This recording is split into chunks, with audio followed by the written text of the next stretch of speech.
इतिहास में कुछ युद्ध ऐसे होते हैं जो सिर्फ जमीन के टुकड़े के लिए नहीं बल्कि दो दुनियाओं के टकराव के लिए लड़े जाते हैं।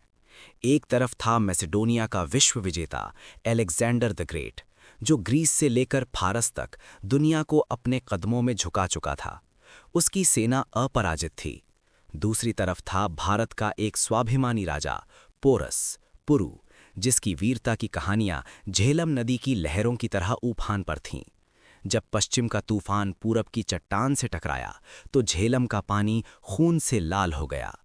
आज हम चलेंगे 326 ईसा पूर्व में और देखेंगे इतिहास की सबसे भीषण और निर्णायक लड़ाइयों में से एक। साल 326 ईसा पूर्व सिकंदर अपनी विशाल सेना के साथ हिंदुकुश पर्वत पार करके भारतीय उपमहाद्वीप में प्रवेश करता है।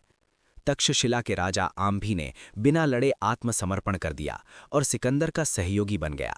सिकंदर को लगा कि भारत विजय आसान होगी, लेकिन उसका रास्ता रोका झेलम नदी ने, जिसे यूनानी हाइडस पेश कहते थे। और नदी के उस पार खड़ा था पोरस का पौरव साम्राज्य। राजा पोरस ने सिकंदर की अधीनता स्वीकार करने से साफ इनकार कर दिया था। सिकंदर के लिए ये चुनौती नई थी। उसकी सेना थकी हुई थी और सामने मानसून से उफनती झेलम नदी थी। लेकिन सबसे बड़ा डर नदी नहीं बल्कि वो थे जो नदी के उस पार खड़े थे, पोरस के महाकाय युद्धक हाथी। यूनानी घोड़ों ने ऐसे जानवर पहले कभी नहीं देखे थे और वे उनकी गंध से ही बिदक रहे थे। दोनों सेनाएं कई हफ्तों तक नदी के दोनों किनारों पर आमने सामने डटी रहीं। ये एक मनोवैज्ञानिक युद्ध था। सिकंदर जानता था कि सीधी टक्कर आत्मघाती होगी। उसे कुछ अलग करना था, कुछ ऐसा जिसकी उम्मीद पोरस को ना हो। सिकंदर एक महान योद्धा ही नहीं, एक चतुर रणनीतिकार भी था। उसने पोरस को भ्रमित करने की योजना बनाई। वो हर रात अपनी सेना के एक हिस्से को शोर मचाने और नदी पार करने का नाटक करने के लिए भेजता। पोरस की सेना पूरी रात हाई अलर्ट पर रहती, लेकिन सिकंदर हमला नहीं करता। कई रातों तक यही खेल चला। धीरे धीरे पोरस की सेना को लगा कि ये सिर्फ डराने की चाल है और वे थोड़े निश्चिंत हो गए। और फिर आई वो तूफानी रात।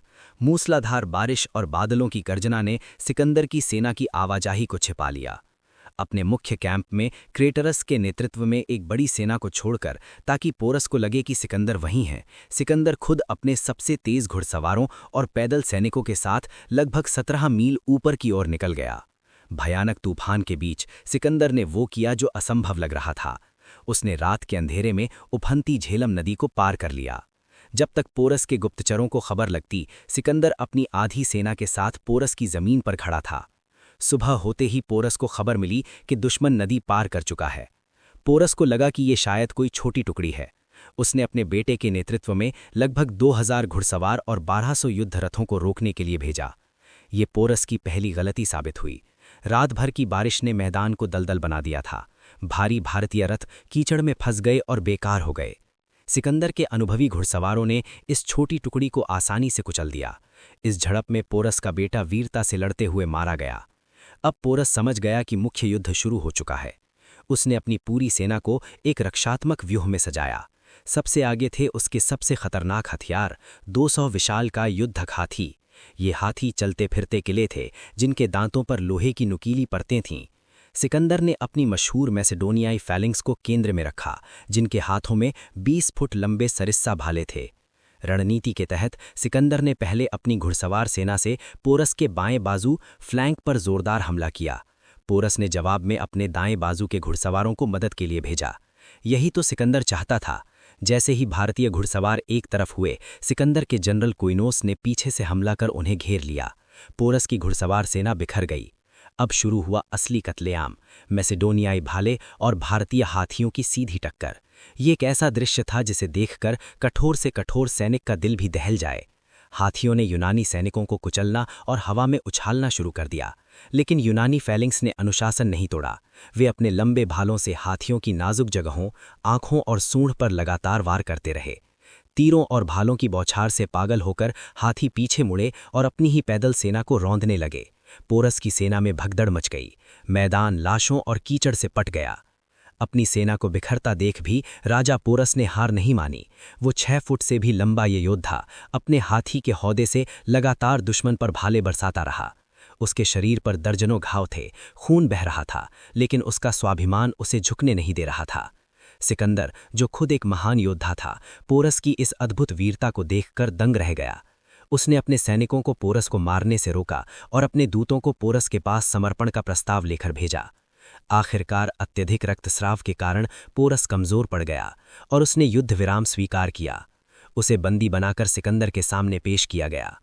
इतिहासकार एरियन लिखते हैं कि जब सिकंदर ने घायल पोरस से पूछा, तुम्हारे साथ कैसा व्यवहार किया जाए, तो पोरस ने गर्व से सिर ऊंचा करके उत्तर दिया, वैसा ही जैसा एक राजा को दूसरे राजा के साथ करना चाहिए। इस उत्तर ने सिकंदर का दिल जीत लिया।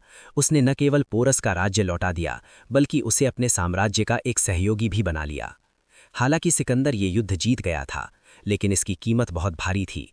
उसके हजारों सैनिक मारे गए और उसका सबसे प्रिय घोड़ा बुसेफेलस भी इस युद्ध में मारा गया, जिसकी याद में उसने वहीं एक शहर बसाया। झेलम के इस भीषण युद्ध ने सिकंदर की सेना का मनोबल तोड़ दिया।